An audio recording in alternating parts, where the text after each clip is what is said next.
పెళ్ళైనా పండగైనా వేడుక ఏదైనా పట్టుచీరల ప్రత్యేక వేదిక వారాహి సిల్క్స్.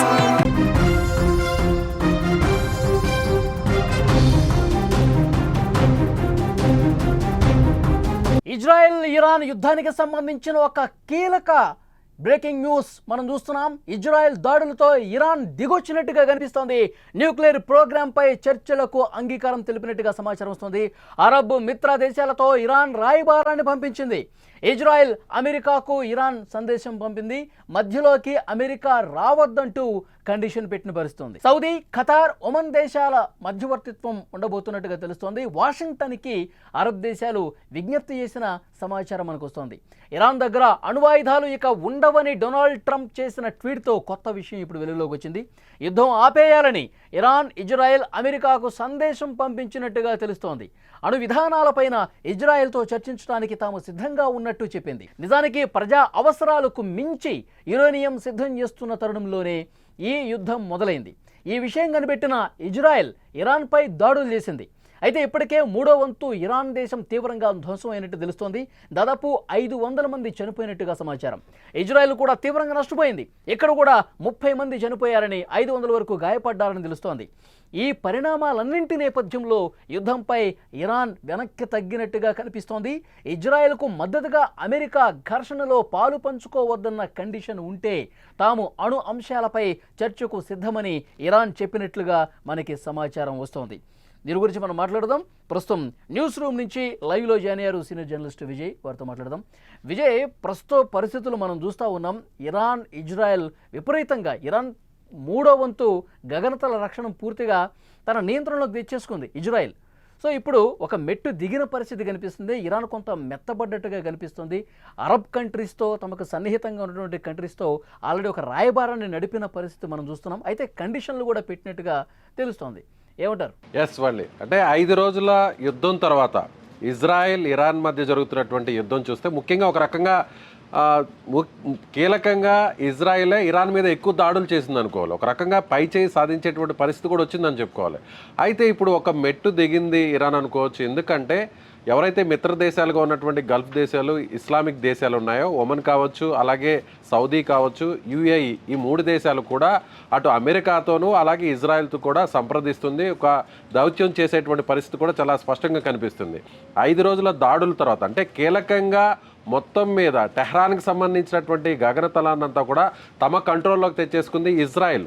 ఇప్పుడు టెహ్రాన్కి సంబంధించినటువంటి ప్రజల్ని, అక్కడ ఉన్నటువంటి సిటిజన్స్ అందరూ కూడా, సివిలియన్స్ అందరూ కూడా అక్కడి నుంచి వెళ్ళిపోవాలని ఇజ్రాయెల్ చెప్పింది. అదేవిధంగా అమెరికా కూడా చెప్పింది. అక్కడ ఉన్నటువంటి అమెరికా పౌరులతో పాటుగా అక్కడున్న స్థానికులు కూడా ఆ నగరాన్ని ఖాళీ చేయాలని కూడా చెప్పింది. వెంటనే వేల మంది అక్కడి నుంచి కూడా చుట్టుపక్కల ఉన్నటువంటి పరిసర ప్రాంతాలకు, ఆ దేశాలకు కూడా వెళ్తున్నటువంటి దృశ్యాలు కూడా మనం చూస్తున్నాం. అయితే ఇప్పుడు ఇమీడియట్గా ఇరాన్ మరింత నష్టం జరగకముందే, మరింత ప్రాణ నష్టం జరగకముందే అలర్ట్ అయిందని చెప్పుకోవాలి. పూర్తి స్థాయిలో ఇప్పటికే అమెరికా కూడా ఒక రకంగా సిద్ధమైంది, నేరుగా అటాక్ చేయడానికి కూడా రెడీ అయిపోయింది. G7 కెనడాలో జరుగుతున్నటువంటి G7 సమ్మిట్కి సంబంధించినటువంటి అక్కడున్న అమెరికా అధ్యక్షుడు డొనాల్డ్ ట్రంప్ ఒక రోజు ముందుగానే ఆయన నేరుగా వెనక్కి రావడం జరిగింది. వాషింగ్టన్లో ఉన్నటువంటి ఏదైతే వైట్ హౌస్లో ఉన్నటువంటి అమెరికాకు సంబంధించినటువంటి జాతీయ భద్రతా కమిటీతో కూడా ఆయన ఒక మీటింగ్ కూడా కాల్ఫార్ చేయడం జరిగింది. సో అక్కడ ఉన్నటువంటి సిచ్యువేషన్కి సంబంధించి అంటే ఏదైనా ఆ దేశానికి, ముఖ్యంగా అమెరికా దేశాధ్యక్షుడు ఇలాంటి మీటింగ్ ఎప్పుడు కండక్ట్ చేస్తారంటే వేరే దేశాల మీద అమెరికా నేరుగా అటాక్ చేసే ముందు ఇలాంటి మీటింగ్ అనేది నిర్వహిస్తారు. ఈ మీటింగ్ని ఎప్పుడైతే కాల్ఫార్ చేశారో ఇరాన్ కూడా ఒక మెట్టు దిగిందని చెప్పుకోవచ్చు. ఎందుకంటే ఇప్పటికే ఇజ్రాయెల్ దాడులతో పూర్తిగా ఆత్మరక్షణ ఆ పరిస్థితిలోకి వెళ్ళిపోయింది ఇరాన్. ఇప్పుడు కానీ అమెరికా నేరుగా సీన్లోకి ఎంటర్ అయితే, వార్లోకి ఎంటర్ అయితే పూర్తి స్థాయిలో ఇరాన్ ఇక చాలా డ్యామేజ్ అయ్యి చాలా నష్టాన్ని చవిచూసేటువంటి అవకాశం ఉన్నటువంటి నేపథ్యంలో ఒక మెట్టు దిగింది, తన మిత్ర దేశాలతో రాయబారాన్ని పంపింది. అయితే ఒక కండిషన్ మాత్రం ఇక్కడ పెట్టింది వాళ్ళు. ఇరాన్ ఏమంటుందంటే, మేము చర్చలకు రెడీ. ఇప్పటికే అమెరికాతో 5 సార్లు ఒమన్ దేశంలో చర్చలు జరిగాయి. అమెరికా ఇచ్చినటువంటి కొన్ని ప్రతిపాదనలకు కొంతవరకు ఓకే చెప్పినా చివరి నిమిషంలో అమెరికా చేసినటువంటి ప్రతిపాదనను వ్యతిరేకిస్తున్నట్టుగా ఆ చర్చల్ని అర్ధాంతరంగా ముగించుకొని బయటకు వచ్చేసింది ఇరాన్. ఆ తర్వాత ఎప్పుడైతే అమెరికా అధ్యక్షుడు 60 రోజుల టైం ఇస్తున్నాం, ఈ 60 రోజుల సమయంలోపు ఇరాన్ తలొగ్గాలి, ఇరాన్ దిగి వచ్చి చర్చలకు సిద్ధమని చెప్పాలి, తాము ప్రతిపాదించినటువంటి ఏదైతే న్యూక్లియర్ డీల్కు ఓకే చెప్పాలి, లేదంటే నేరుగా ఇరాన్ మీద దాడులు చేస్తామని చెప్పినటువంటి 60 రోజుల తర్వాత నేరుగా ఇజ్రాయెల్ కూడా రంగంలో దిగింది. ఇజ్రాయెల్ కూడా నేరుగా ఇరాన్ మీద అటాక్ చేయడం ప్రారంభించింది. 5 రోజుల తర్వాత ఇప్పుడు ఇరాన్ ఒక మెట్టు దిగిందనే చెప్పాలి. ఎందుకంటే ఇంకా అమెరికా భయం ఏమన్నా ఇరాన్లో కనిపిస్తుంది. ఎందుకంటే G7 మీటింగ్స్ నుంచి హడావుడిగా ట్రంప్ అక్కడి నుంచి వెళ్ళిపోవటం కావచ్చు, ముఖ్యంగా అణు కేంద్రాలను ధ్వంసం చేయడంలో ఇజ్రాయెల్తో అమెరికా చేతులు కలుపుతోంది. ఎందుకంటే టెహ్రాన్లో ఉన్న సాధారణ ప్రజానికం కూడా వెళ్ళిపోండి అని చెప్పి మెసేజ్లు పెట్టారు. ట్రంప్ మీటింగ్ నుంచి బయటకు వచ్చేశారు. ఇజ్రాయెల్తో చేతులు కలిపి మరింత ధ్వంసానికి ఒక ప్లాన్ రూపొందిస్తున్నారు. కాబట్టే ఇరాన్ భయపడిపోయి అరబ్ కంట్రీస్తో ఈ విధంగా ప్లాన్ చేసిందని భావించాలా?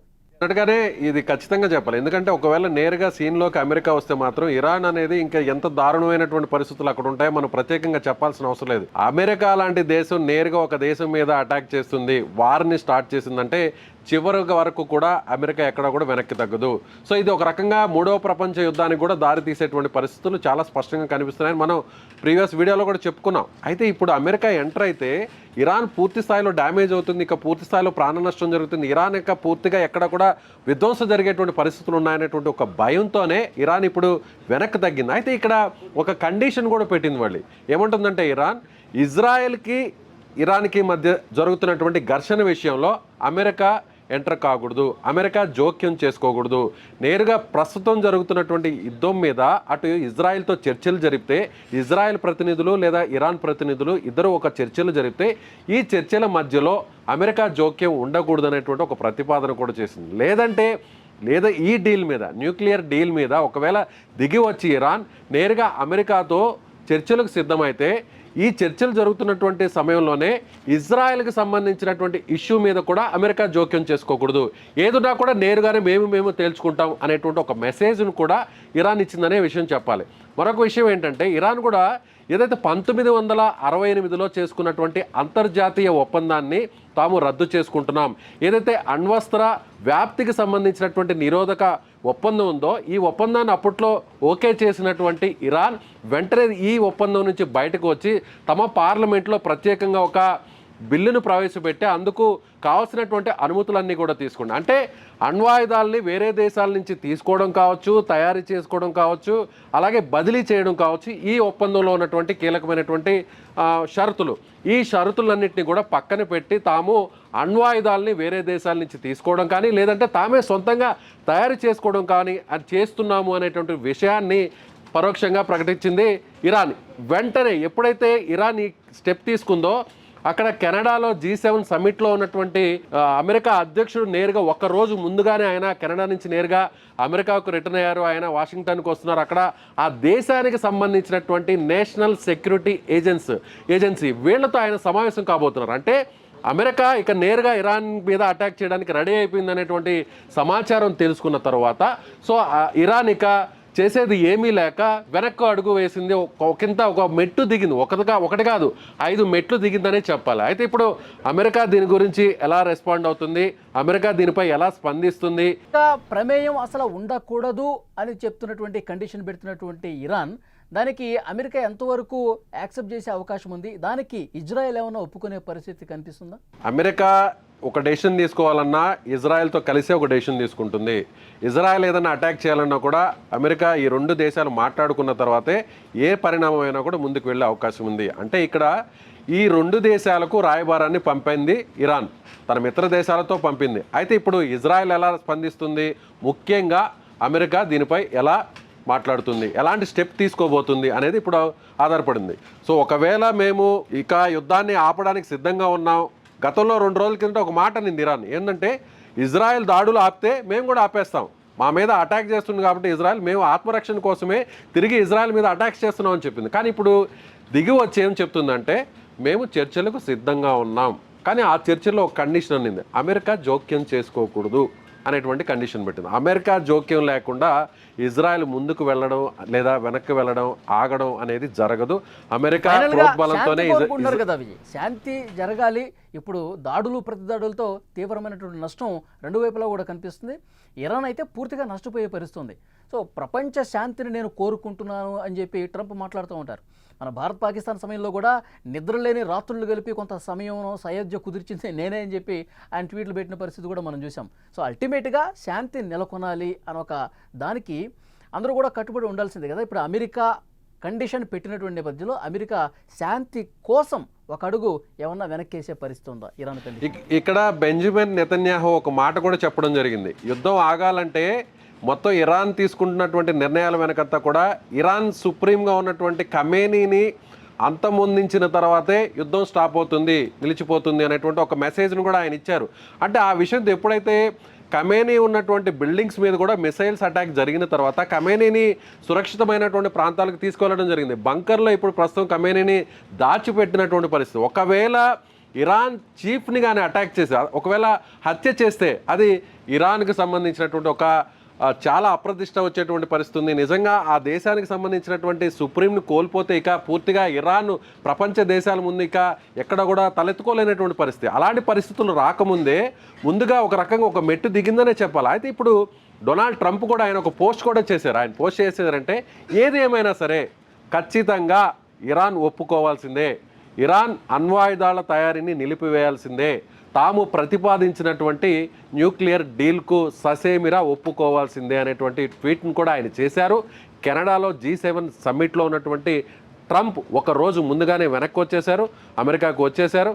నేషనల్ సెక్యూరిటీ అథారిటీతో కూడా ఆయన మీటింగ్ని కాల్ఫర్ చేశారు. ఇవన్నీ కూడా చూస్తున్నట్లయితే ఇరాన్ పైకి అమెరికా నేరుగా ఇక దాడి చేయబోతుంది, యుద్ధాన్ని చేయబోతుంది అనేటువంటి ఒక మెసేజ్ని రిసీవ్ చేసుకున్న తర్వాతే ఇరాన్ ఇలాంటి నిర్ణయానికి వచ్చిందనే చూడాలి. అయితే ఇప్పుడు అమెరికా తీసుకోబోతున్నటువంటి నిర్ణయం, సో ఇప్పుడు ఏదైతే చర్చలకు పిలిచారో, చర్చలకు సిద్ధమని చెప్పారో, ఏదైతే మిత్రదేశాల ద్వారా దౌత్యాన్ని పంపారో, రాయబారాన్ని పంపారో, ఆ తర్వాత ఇప్పుడు అమెరికా ఏం చేయబోతుంది అనేది కూడా చూడాలి. అయితే ఇప్పుడు అమెరికా ఒకే ఒక మాట చెప్తుంది మొదటి నుంచి కూడా, ఏది ఏమైనా జరిగినా తమది ఒకటే మాట, తాము చెప్పినటువంటి మాట ఇరాన్ వినాల్సిందే, ఇరాన్ సొంతంగా అణ్వాయుధాలని తయారు చేసుకోవడానికి కుదరదు, ఖచ్చితంగా మేము ఏదైతే ప్రపోజ్ చేశామో ఆ డీల్కి ఒప్పుకోవాల్సిందే, ఏదైతే ఒక కన్సార్టియంని ఏర్పాటు చేస్తూ చుట్టుపక్కల ఉన్నటువంటి పరిసర దేశాల్లో తన యురేనియానికి సంబంధించినటువంటి నిల్వల్ని అక్కడ చేసుకొని ఆ దేశాల ద్వారా ఆ శుద్ధి చేసుకోవాలి, దాని మీద అంతా కూడా కంట్రోలింగ్ అనేది కూడా అమెరికాకు ఉండాలి అనేది మొదటి నుంచి కూడా చెప్తోంది అమెరికా. దీనికి ఇప్పుడు ఒప్పుకోవడానికి సిద్ధమైతేనే ఇరాన్ అప్పుడు యుద్ధాన్ని ఆపేటువంటి అవకాశం ఉంది. సో చూడాలి ముందు జరగబోయేటువంటి పరిస్థితులు ఎలా ఉంటాయో. ఇప్పుడు ఇరాన్ చేసినటువంటి ప్రతిపాదనకు అమెరికా లేదంటే ఇజ్రాయెల్ ఒప్పుకుంటాయో, సో ఇద్దరు కూడా కలిసి ఆ ప్రతినిధులు మాట్లాడుకుంటారో, అంతవరకు సిచ్యువేషన్ వస్తుందో లేదో కూడా మరికొన్ని గంటల్లో కూడా తేలాల్సిన పరిస్థితి ఉంది. వాళ్ళు ఓకే విజయ్, ప్రస్తుతం అయితే పరిస్థితి కొంత ఎట్లా కనిపిస్తుందంటే ట్రంప్ మాత్రం ఈ కండిషన్కి ఏ మేరకు ఒప్పుకుంటాడు అన్నది కూడా ఒక పెద్ద క్వశ్చన్లా కనిపిస్తుంది. ఎందుకంటే ట్రంప్ G7 నుంచి బయటకు వచ్చిన తర్వాత వెంటనే ఇరాన్ మీద ఇజ్రాయెల్తో కలిసి ఇక దాడులు చేయడం కోసమే ఆయన హుటాహుటిన చర్యలు ప్రారంభిస్తున్నాడని చర్చలు జరుగుతున్నటువంటి నేపథ్యంలో, ఈ ప్రచారం ఉన్న నేపథ్యంలో ఇరాన్ ఒక అడుగు వెనక్కి వేసి మేము చర్చలకు సిద్ధం అని చెప్పి మెత్తబడిన పరిస్థితి దానికి సంకేతంగా చూడాల్సిన అవసరం కనిపిస్తుంది. సో రెండు వైపుల నుంచి కండిషన్ కనిపిస్తుంది. మరి దీనికి అమెరికా ఏ విధంగా ముందుకు రాబోతుంది? ఇరాన్ మీద దాడులకు దిగుతుందా, లేకపోతే అమెరికా కూడా ఒక అడుగు వెనక్కేసి శాంతి చర్చలు జరిగే విధంగా ప్రయత్నాలు చేస్తున్నా? ఇదంతా కాలమే సమాధానం చెప్పాలి. చూద్దాం, 1-2 గంటల్లో దీని గురించి మరికొత్త అప్డేటు రాబోతుంది.